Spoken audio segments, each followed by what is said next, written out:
Good morning students. Electrochemistry की previous class को ही आज कंटिन्यू करते हुए एक उसी टॉपिक को आगे बढ़ाते हैं। मैंने पिछली क्लास में बात की थी इलेक्ट्रोलाइट के बारे में।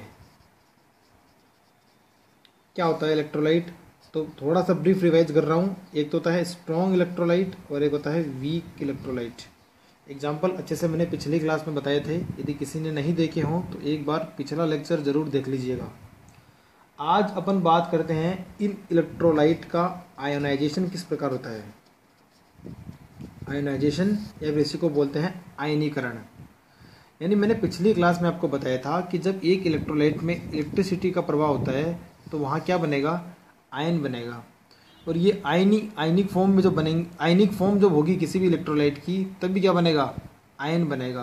तो अब इस आयन का निर्माण किस प्रकार हो, तो अपन यदि आयनाइजेशन की बात करें किसी इलेक्ट्रोलाइट की तो एक थ्योरी थी आरहेनियस की थ्योरी।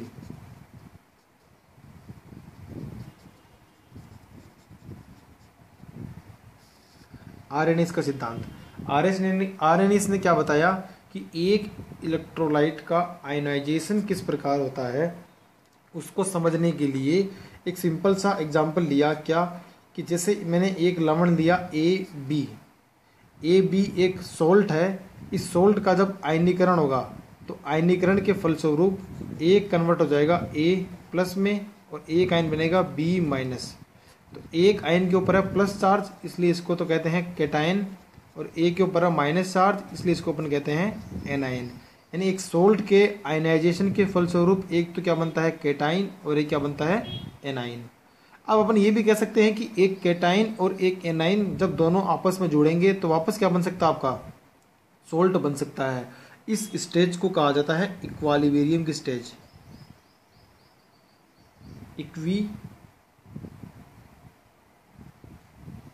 इक्विलिब्रियम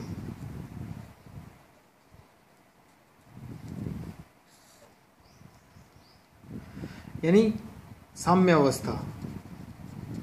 इस अवस्था में क्या होगा, आपकी जो रिएक्शन है जितनी फॉरवर्ड डायरेक्शन में हो रही है उतनी क्या होगी, बैकवर्ड डायरेक्शन में होगी। देखो मैंने साइन बेसा बनाया है half headed arrow forward direction में, half headed arrow backward direction में।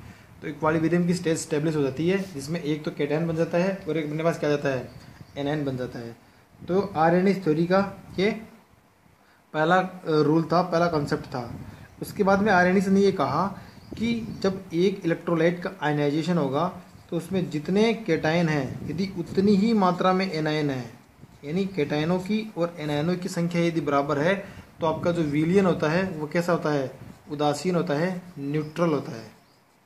आपका सॉल्यूशन क्या होता है, न्यूट्रल होता है।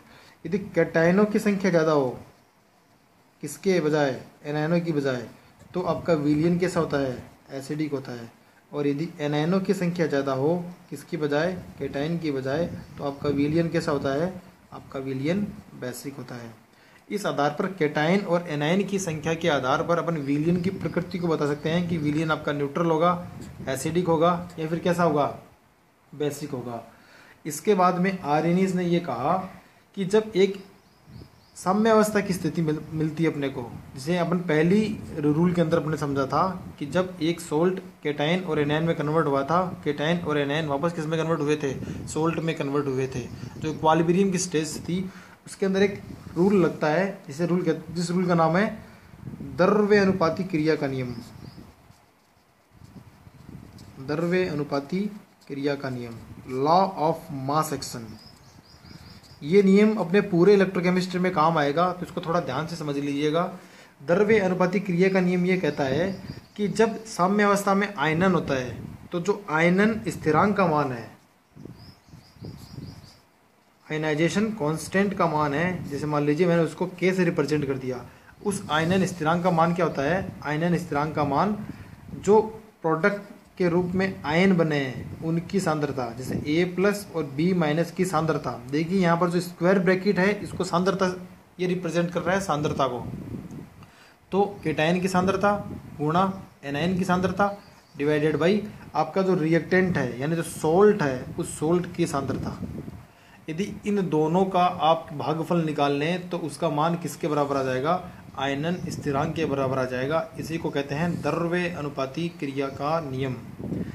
तो ये नियम अपने पूरे इलेक्ट्रोकेमिस्ट्री में काम आएगा। तो थोड़ा सा ध्यान रखना कि साम्य अवस्था में यदि आपको आयनन स्थिरांक का मान निकालना है तो आप उत्पाद की सांद्रता में अभिकारकों की सांद्रता, रिएक्टेंट की सांद्रता का भाग दे दीजिए, किसका मान निकल के आ जाएगा, आयनन स्थिरांक का मान निकल के आ जाएगा।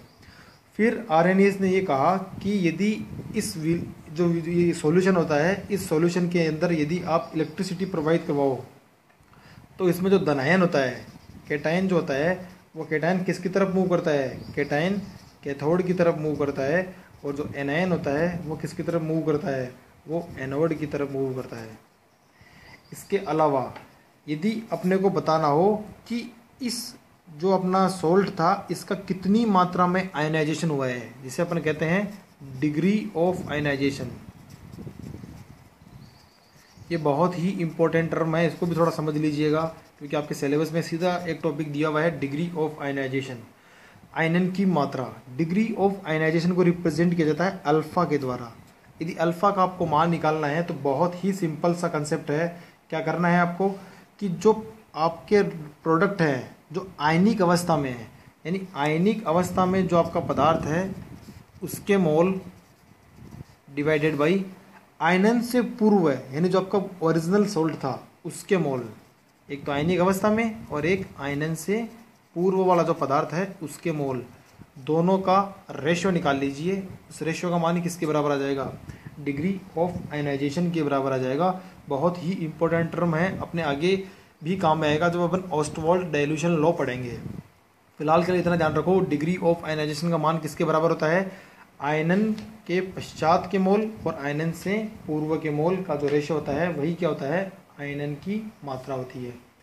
इसके अलावा उन्होंने भी ये कहा कि जो स्ट्रॉन्ग इलेक्ट्रोलाइट होते हैं आर्हेनियस ने, उनका जो आयनन होता है वो क्या होता है, ज़्यादा होता है। इसी कारण मैंने क्या कहा कि स्ट्रॉन्ग इलेक्ट्रोलाइट में इलेक्ट्रिसिटी का फ्लो भी क्या होता है, ज़्यादा होता है। इसके अलावा जो वीक इलेक्ट्रोलाइट होते हैं उनका आयनन क्या होता है, उनका आयनन कम होता है। इस कारण इनके अंदर जो इलेक्ट्रिसिटी फ्लो का मान होता है वो भी क्या होता है, कम होता है।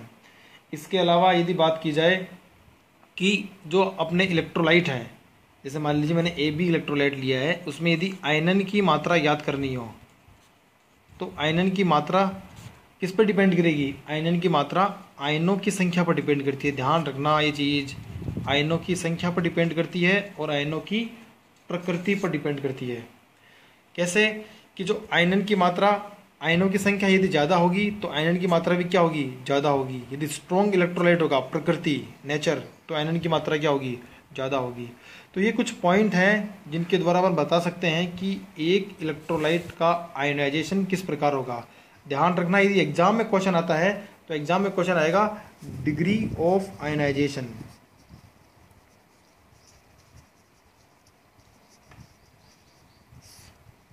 आयनन की मात्रा, तो आयनन की मात्रा निकालने के लिए एक थ्योरी दी गई थी, कौन सी, आर्हेनियस थ्योरी। आर्हेनियस थ्योरी के अंदर कुछ एक पोस्टुलेट्स थे जिनकी मैंने अच्छे से एक्सप्लेन किया है, तो अच्छे से तैयार कर लेना। इसमें एक यहाँ पे ये कॉन्सेप्ट ध्यान रखना कि आयनन की मात्रा निकालनी हो तो आयनन के बाद के मोल डिवाइडेड बाई आयनन से पूर्व के मोल, इसकी सहायता से अपन आयनन की मात्रा, जिसे अपन कहते हैं डिग्री ऑफ आयनाइजेशन, अल्फा का मान निकाल सकते हैं। तो ये अपना आज एक टॉपिक और कवर होता है। आज के लिए इतना ही। जय हिंद, जय भारत।